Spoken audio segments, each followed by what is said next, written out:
Sebelum melanjutkan, jangan lupa subscribe dulu, terima kasih. Bab 96, tangkap dia. Beberapa saat setelah Huang Xiaolong menggorok leher kepala bandit, tanah mulai berguncang dan dalam hitungan detik terdengar suara tentara dan ringkikan kuda. Sepertinya pasukan garnisun perbatasan kerajaan Luotong telah tiba. Sama seperti di bumi pada kehidupan sebelumnya, polisi selalu datang setelah masalah terpecahkan. Beberapa saat kemudian, sekitar 1.000 tentara dari 2 brigade mengepung Huang Xiaolong dan yang lainnya. Para prajurit ini tiba di alun-alun dan melihat tumpukan mayat dari penduduk kota dan para bandit, dan ekspresi di wajah mereka berubah.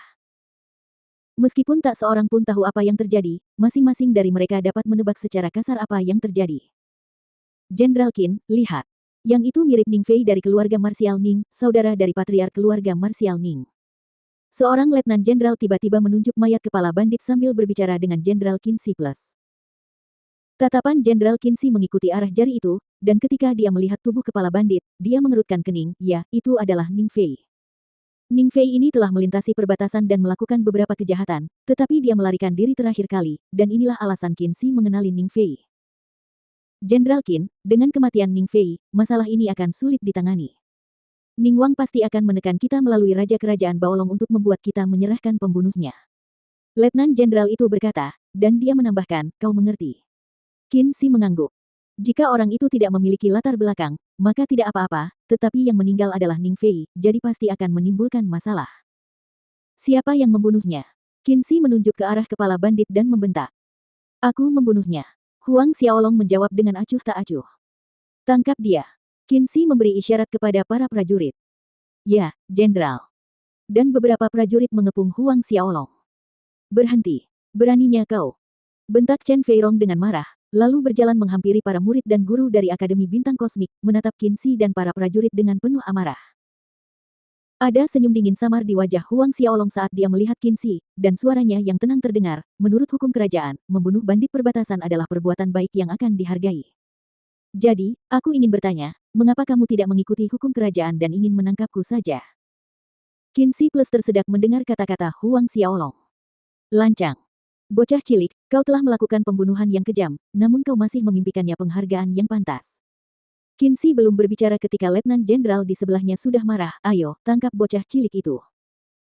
Akan tetapi, sebelum mereka bisa mendekati Huang Xiaolong, para prajurit itu ditampar oleh Chen Feirong dan 2 guru Ordo ke-10.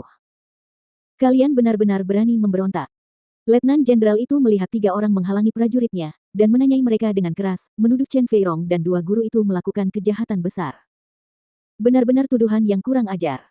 Pada saat itu, terdengar sebuah suara. Siapa? Keluarlah dari sini. Letnan Jenderal itu membentak.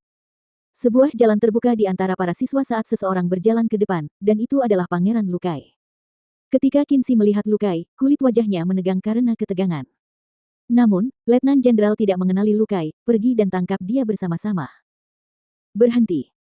Qin Si berteriak cepat, dan di hadapan tatapan mata Letnan Jenderal dan para prajurit yang terkejut, Qin Si melompat turun dari kudanya dan tiba di depan Lukai dengan langkah tergesa-gesa.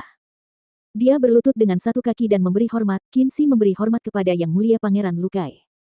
Yang Mulia. Letnan Jenderal dan para prajurit terkejut hingga linglung, setelah sadar kembali, masing-masing dengan cepat turun dari kuda dan berlutut, menghormati Yang Mulia Pangeran. Letnan Jenderal itu membungkuk begitu rendah hingga ia hampir mencium tanah sebagai tanda hormat, dan keringat dingin menetes di sisi wajahnya.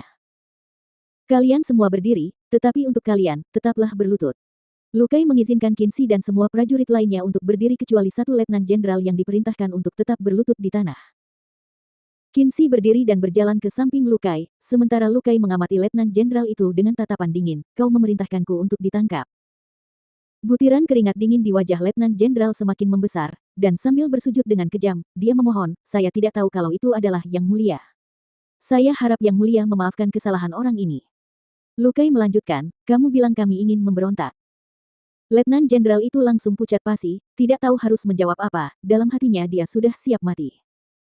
Kemudian, Lukai berbalik dan menatap Qin Si, tatapan yang membuat rambut Qin Si berdiri karena takut. Kau ingin menangkapnya? Apa kau tahu siapa dia? Lukai bertanya pada Qin Si sambil menatap Huang Xiaolong. Qin Si dengan patuh menatap Huang Xiaolong. Dia adalah Huang Xiaolong, kata Lukai. Apa? Huang Xiaolong. Dia adalah Huang Xiaolong itu. Qin Shi Plus, Letnan Jenderal, dan banyak kepala prajurit tiba-tiba menoleh ke arah Huang Xiaolong dan tidak diragukan lagi, masing-masing dari mereka sangat terkejut. Huang Xiaolong, roh bela diri tingkat atas 12, naga hitam ilahi purba. Bakat pertama kerajaan Luotong. Pesan ini telah menyebar jauh dan luas di seluruh kerajaan Luotong, dari rakyat jelata di bawah hingga para jenderal dan bangsawan di atas, siapa yang tidak mengenalnya. Bahkan beberapa pasukan terkemuka di kerajaan tetangga tahu bahwa seorang pemuda monster berbakat telah muncul di kerajaan Luotong. Sekarang giliran Qin Shi Plus yang berkeringat dingin. Huang Xiaolong memiliki hubungan yang dalam dengan Marsekal Hao Tian, ini sudah diketahuinya. Mendengar nama Huang Xiaolong, Letnan Jenderal itu kehilangan semua warna di wajahnya. Sebelumnya, dia siap untuk mati, tetapi sekarang, dia tidak yakin apakah dia bisa mati dengan tenang. Masalah ini, aku akan melaporkannya kepada ayahku. Lu Kai menambahkan. Qin Shi Plus dan Letnan Jenderal kecilnya gemetar. Mereka berdua masih terpaku di tempat bahkan setelah tim dari Cosmic Star Academy pergi. Dan setelah meninggalkan kota kecil itu, mereka tidak kembali ke kota kerajaan, melainkan berpindah ke kota-kota kecil lainnya untuk membunuh bandit. 2 bulan kemudian, tim kembali ke Royal City dari perbatasan. Adapun pertaruhan antara Huang Xiaolong dan Lu Kai, tak perlu dikatakan lagi, Huang Xiaolong menang. Beberapa bulan kemudian, tim kembali, karena jasanya dalam membasmi bandit di perbatasan, hadiah dari kerajaan Luotong pun segera diberikan. Menurut hukum, tarif satu bandit adalah 100 koin emas, dan Huang Xiaolong menerima lebih dari 10.000 koin emas sebagai hadiah. Tidak lama setelah itu, Qin Shi Plus diturunkan pangkatnya menjadi Letnan Jenderal dan Letnan Jenderal tersebut diberhentikan dari militer melalui sebuah pemberitahuan. Ketika Huang Xiaolong kembali ke Tianshuan Mansion, orang tua dan adik-adiknya juga ada di sana bersama Lilu. Pada malam yang sama, Tianshuan Mansion mengadakan perjamuan untuk merayakan keberhasilan Huang Xiaolong dalam lulus ujian kenaikan kelas. Perjamuan itu sangat meriah, terutama dengan 2 anak kecil, Huang Min dan Huang Xiaohai. Setelah perjamuan berakhir, dan semua orang kembali ke kamar masing-masing untuk beristirahat, Huang Xiaolong, Marsekal Hao Tian, dan Fei Hou duduk di aula utama. Selama 2 bulan terakhir ini, apakah orang-orang Sekte Pedang Besar muncul di dekat sini? Tanya Huang Xiaolong. Jawab Yang Mulia, tidak. Marsekal Hao Tian menjawab, tetapi, bawahan mengetahui bahwa bulan depan, Sekte Pedang Besar akan mengadakan upacara pemilihan pemimpin sekte. Upacara pemilihan pemimpin sekte. Suara Huang Xiaolong terdengar muram, siapakah pemimpin Sekte Pedang Besar berikutnya? Itu adalah adik Liu Wei yang bernama Lin Xiren, seorang yang berada di puncak Ordo ke-10. Namun, bakat Lin Xiren cukup bagus, dan diperkirakan dalam waktu 10 tahun, dia mungkin akan menembus alam Xiantian. Kali ini, Fei Hou yang menjawab. Huang Xiaolong mengangguk, lalu dia meminta Marsekal Hao Tian dan Fei Hou untuk mengawasi pergerakan Sekte Pedang Besar dengan saksama. Tenanglah, Yang Mulia. Keduanya menjawab dengan hormat. Huang Xiaolong menarik 20 mutiara naga api dari ruang pagoda harta karun Linglong dan memberikan masing-masing 10 mutiara kepada Marsekal Hao Tian dan Fei Hou agar mereka dapat menggunakannya untuk kultivasi mereka. Ketika mereka berdua menyadari bahwa Huang Xiaolong memberi mereka mutiara naga api dari pagoda harta karun Linglong, benda-benda yang lahir dari energi spiritual alami, keduanya sangat bersyukur. Ketika Marsekal Hao Tian dan Fei Hou pensiun, Huang Xiaolong datang ke halaman orang tuanya, memberitahu mereka bahwa ia akan berlatih di hutan bulan perak dalam 2 hari dan ia meninggalkan 60 mutiara naga api bersama mereka. Kembali ke kamarnya sendiri, Huang Xiaolong memulai latihan hariannya. Taktik Asura, dalam 2 bulan membunuh bandit, dia telah maju ke pertengahan Orde ke-7. Xiaolong memasuki ruang pagoda harta karun Linglong, menelan mutiara naga api, dan mempraktikkan teknik kultivasinya. Roh bela diri naga kembar melayang di belakangnya, dengan rakus melahap energi spiritual dunia bawah.